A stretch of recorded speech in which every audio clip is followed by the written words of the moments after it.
President Xi Jinping of China Center, speaking on Tuesday during the closing ceremony of the Party Congress in Beijing. Andy Wang, Associated Press. China's leader, Xi Jinping, secured a political victory on Tuesday when a Communist Party Congress in Beijing enshrined his name and ideas into the party's constitution.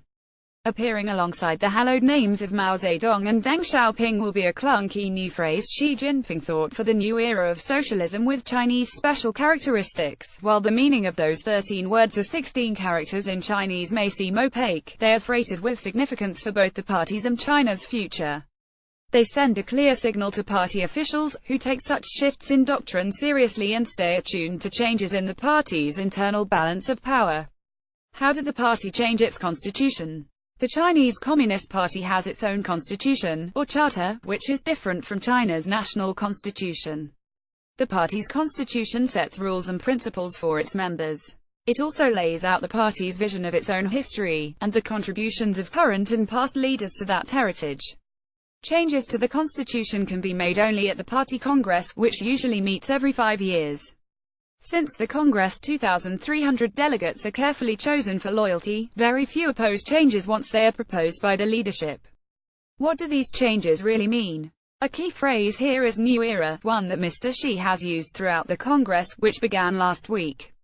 Mr. Xi has described Chinese history since 1949 as divided into two eras: the 3 decades after Mao seized power in a revolution that established a unified People's Republic and ended nearly a century of civil war and foreign invasions, and the 3 decades after Deng took power in 1978 and refocused China on developing its economy.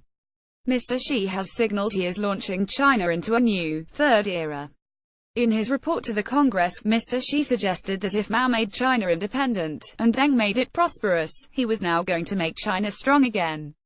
Restoring China to greatness is a central message of the Xi Jinping thought added to the constitution, and is a goal that has already guided Mr. Xi's policies of building up the military, strengthening domestic controls and raising China's profile in global affairs.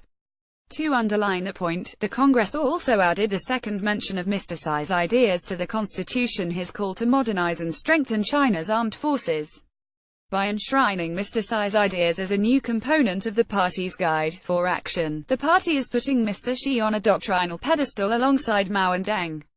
Until Tuesday, those were the only two Chinese leaders whose names appeared in the Constitution's list of fundamental doctrines, which mentions Mao Zedong thought and Deng Xiaoping theory.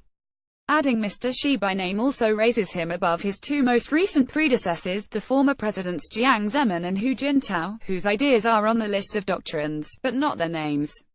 In the near future, Chinese people are likely to refer to Mr. Xi's doctrine of a reinvigorated China as simply Xi Jinping thought, a flattering echo of Mao Zedong thought.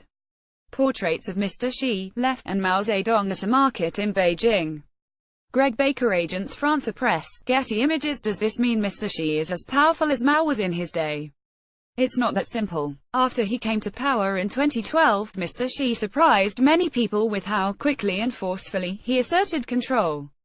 This included putting his imprint on two of China's most powerful institutions, the party and the military, which he did using a sweeping anti-corruption drive. But his basis of rule is different from Mao's, and even Deng's. Both of those leaders were founders of the People's Republic, and hardened revolutionaries whose decades of fighting and self-sacrifice gave them a charisma and authority that Mr. Xi simply cannot replicate. For all his power, Mr. Xi does not have the almost godlike dominance that Mao once wielded. On the other hand, the Chinese economy, state and military are much more powerful now than they were under Mao, or even Deng, which gives Mr. Xi far more global clout than his predecessors. What other decisions did the Party Congress make? The Congress finished on Tuesday with several other major steps. Most important, the delegates voted in a new Central Committee, a council of 204 senior central and local officials who usually meet once a year to approve broad policy priorities.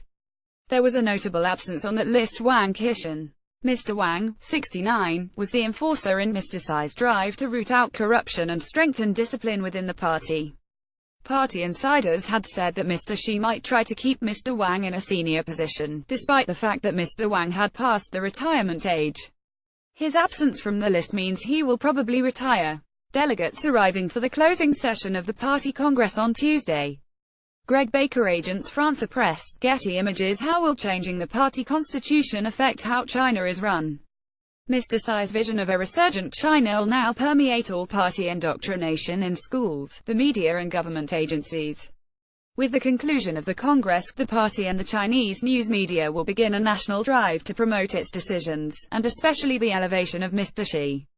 But many Chinese people will also closely watch the announcement on Wednesday of new members of the Politburo Standing Committee, the party's top rung of power, for signs of how far Mr. Xi can get his way in promoting political allies. That will be a sign of how much power he really has behind the welter of propaganda. Adam Wu contributed research.